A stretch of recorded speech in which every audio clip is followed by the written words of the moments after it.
जैसे वो जो ट्रांसवर्स मर्केटर की प्रोजेक्शन जो आज तक हमारे इस डिजिटल युग में भी काम कर रही है, हमारा WGS 1984 वो पूरा ट्रांसवर्स मर्केटर प्रोजेक्शन के ऊपर बेस्ड है।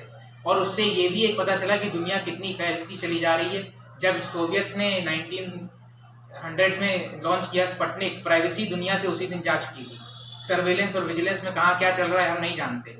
और अगर ये जो भी हम ये पूरा है, ये सब सैटेलाइट्स, स्पेस बोर्न प्लेटफॉर्म और फिर एयरबोर्न प्लेटफॉर्म, ये सब are a result of envy, USSR और US की एनवी, एलाइड और ब्लॉक पावर्स की एनवी। अगर एनवी से हम यहाँ तक पहुँच गए कि इंसान ने चांद पे कदम रख दिया, तो अगर हम अफेक्शन की ओर जाएं, बेनेवलेंस की ओर जाएं, तो हम क्या से क्या हो सकते हैं।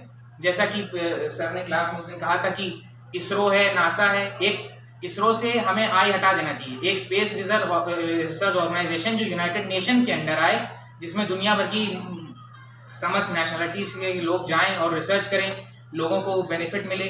और साथ ही साथ कि जैसे हमारा प्राइवेसी का पूरा मोटिव ऐसा चेंज हुआ कि 3 जियो स्टेशनरी सैटेलाइट से हम पूरे अर्थ को कवर कर सकते हैं। एक जियो stationery satellite 1/3 of the globe को कवर करती है, तो यानी 3 जियो स्टेशनरी सैटेलाइट पूरे ग्लोब को अगर कवर कर रही है, तो यानी और हमारे IRS का रेजोल्यूशन 1 मीटर, और उससे आगे जहाँ जहाँ क्या क्या MI6 और मोसाद, उनके सिस्टम्स कितने आगे डेवलप हो चुके होंगे।